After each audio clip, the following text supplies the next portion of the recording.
Salut, c'est Stéphane et bienvenue dans ma cuisine pour cet épisode cuisine et fatigue chronique. Alors, un petit sujet, c'est aujourd'hui le sujet du petit déjeuner. Et quand on souffre de fatigue chronique, de maladie chronique, souvent on se retrouve à éviter le gluten. Et donc, quand on est habitué à avoir soit un croissant, soit des tartines le matin au petit déjeuner, on se retrouve vite bloqué. Qu'est-ce que je peux manger au petit déjeuner? Euh, il y a la solution de facilité qui est de prendre du pain ou des biscottes ou des crackers sans gluten. Moi, j'aime pas trop parce que, alors bon, il y en a qui sont pas si mal avec des bons ingrédients, mais la principale, la majorité d'entre eux, c'est quand même voilà, ils rajoutent des additifs, c'est un peu du bricolage pour essayer de faire quelque chose qui ressemble à ce qu'on avait avant. Et en plus c'est cher, donc ça m'embête un peu. Et voilà, moi je pense que si on arrête le gluten, on fait pas semblant, on n'a pas que des choses qui ressemblent à des trucs avec gluten mais sans gluten. Je pense que c'est le moment de s'ouvrir vers une autre alimentation. Donc qu'est-ce qu'on a en dehors des remplacements des sans gluten? Euh, on a le jeûne intermittent. Pourquoi pas, voilà, si le matin vous n'avez pas forcément très faim ou si vous essayez de perdre du poids ou quoi, la première solution de facilité, c'est de sauter le petit déjeuner. Donc, je vous passe les bénéfices du jeûne intermittent et en plus, voilà, vous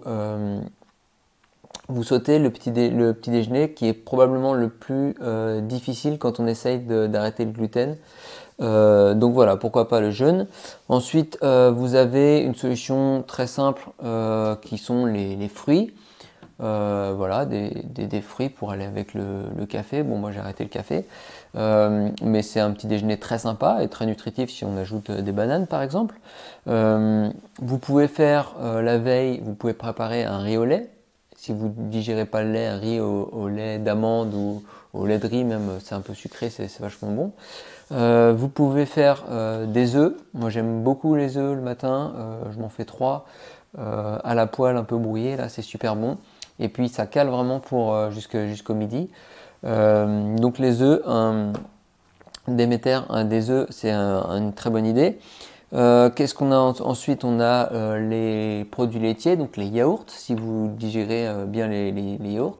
Alors ça, c'est un kéfir fait maison, donc en plus il est fermenté, c'est vraiment au top.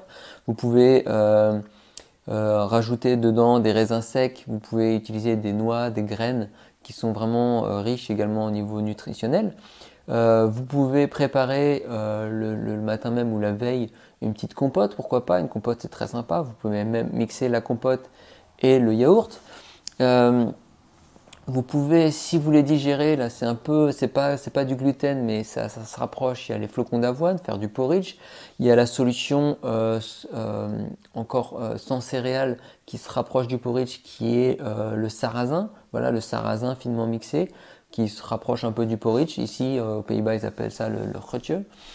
Donc voilà, toutes ces possibilités. Mais il y a également et ça on l'oublie trop souvent, la possibilité de faire vraiment du salé comme on l'aurait pour le déjeuner, pour le dîner, à savoir du riz et des légumes comme ils mangent en Asie au petit déjeuner, un peu sauté là, donc c'est un peu wok, petit déj, c'est vraiment un délice.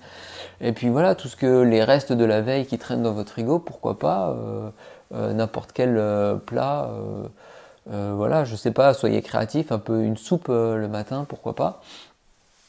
Donc voilà, n'ayez pas peur du salé, c'est très bon. Une petite salade, des concombres au petit-déj, c'est frais, ça vous met de bonne humeur. Vous rajoutez quelques graines, quelques noix pour donner un peu d'énergie et vous êtes bon. Donc voilà, j'aimerais bien savoir ce que vous prenez le matin au petit-déj. Donc n'hésitez pas à le mettre en commentaire en dessous de la vidéo. Et puis bonne cuisine ou bon petit déjeuner. Salut!